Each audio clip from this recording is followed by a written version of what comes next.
You see, since the time Mr. Modi took over as Prime Minister of this great country, since 2014, every year, year after year, he has been celebrating Diwali with troops.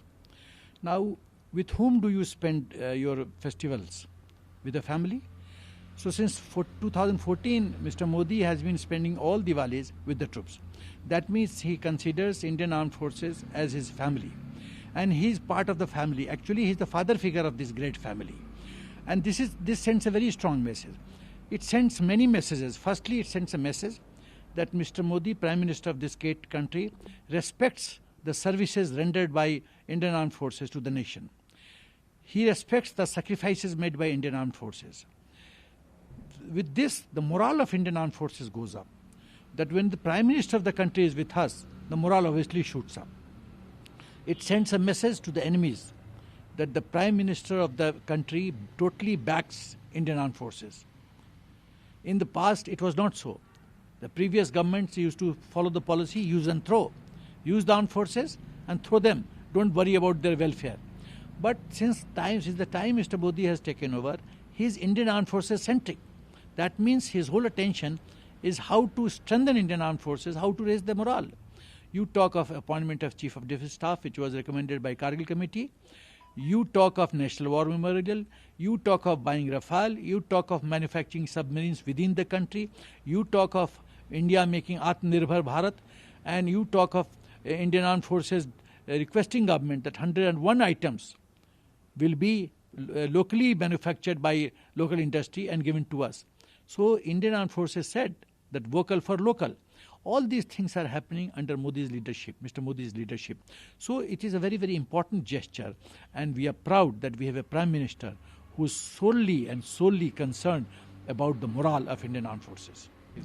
देखिए, पहली बात तो ये है कि जब से मोदी जी प्रधानमंत्री बने हैं, हर एक दिवाली उन्होंने ट्रुप्स के साथ मनाया है. आप दिवाली फंक्शन किसके साथ मनाते हैं? जो आपका परिवार है.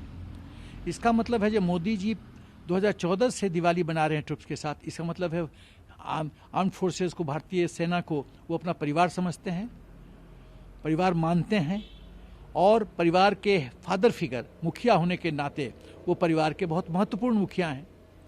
दूसरा संदेश, वो सेना को ये संदेश देना चाहते हैं कि आपने जो सेवा किया भारत माता के लिए उसका हम सम्मान करते हैं, आपके बलिदान का हम सम्मान करते हैं.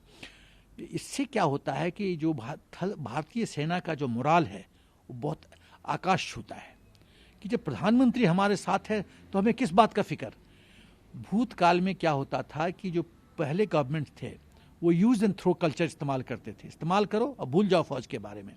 लेकिन मोदी जी जब से प्रधानमंत्री बने हैं, उनकी जो सोच रही है वो आर्म्ड फोर्सेस सेंट्रिक रही है. इसका मतलब कि आप chief of defence staff appointment की बात कीजिए, आप रफाल प्रोक्योरमेंट की बात कीजिए, आप नेशनल वॉर मेमोरियल की बात कीजिए, आप 1 रैंक 1 पेंशन की बात कीजिए, सभी चीज़ जो हुआ है वो मोदी जी के कार्यकाल में हुआ है. ये बहुत बड़ी उपलब्धि है और बहुत अच्छी सोच है. एक और बात कि ये दुश्मनों को क्या संदेश जाता है. पहले पाकिस्तान के गोली को जवाब देने के लिए साउथ ब्लॉक की अनुमति चाहिए होती थी. कोई टैक्टिकल फ्रीडम, ऑपरेशनल फ्रीडम नहीं था लोकल कमांडर्स को. ये पूरी स्थिति बदल गई है. तो ये दुश्मनों को संदेश है. मोदी जी ने आज भी ये बात कहा है कि हम किसी को उकसाएंगे नहीं, लेकिन कोई हमारी शक्ति को आजमाएगा तो उसका हम प्रचंड, एक्चुअल शब्द इस्तेमाल किया, प्रचंड जवाब देंगे.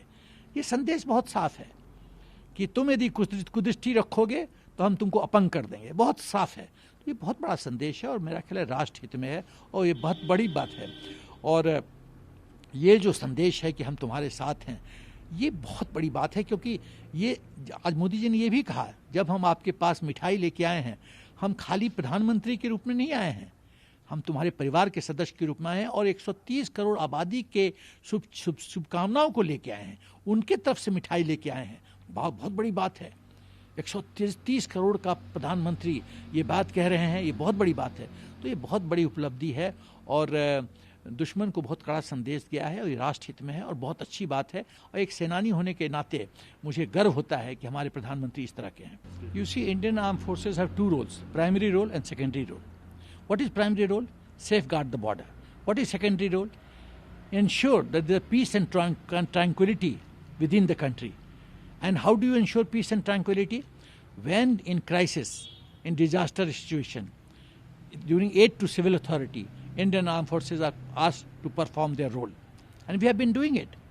Whether it is volcanic eruption, whether there is internal disorder, whether there is a chaos, whether there is unrest, every time Indian armed forces have done a wonderful job.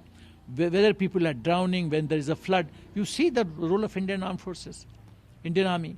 They don't bother about their life. The troops have landed in wells and taken out a small child. You remember that incident?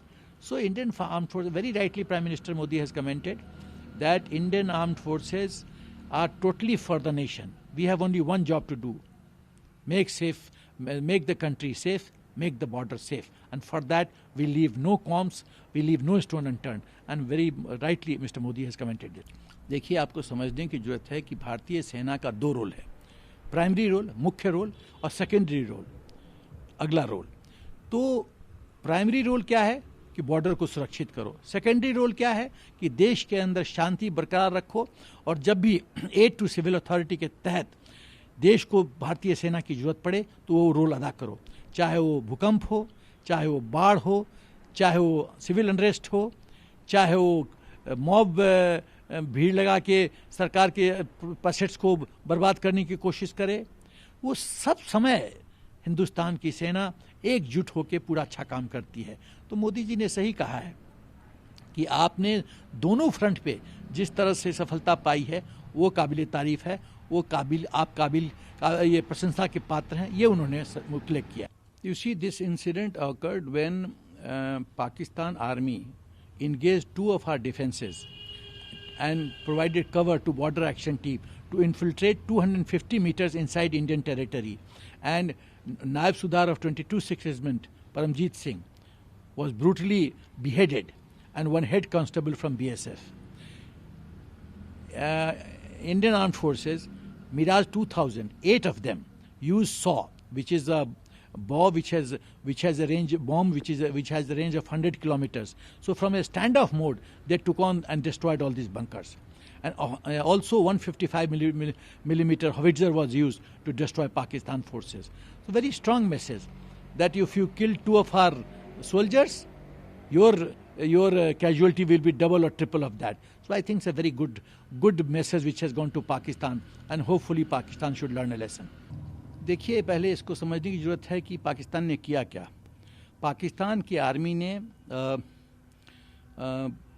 दो हमारे defences थे उनको engage किया, rockets fire किए, Motors fire किए, और उसके cover में पाकिस्तान की बॉर्डर एक्शन टीम 250 मीटर अंदर हिंदुस्तान में आई, और हमारे एक नायब सूबादार साहब परमजीत सिंह साहब को 22-6 रेजिमेंट को बहुत क्रूरता के साथ सिर को शरीर से अलग कर दिया, धड़ से काट दिया, और एक हेड कांस्टेबल सागर को भी इस तरह का ट्रीटमेंट दिया।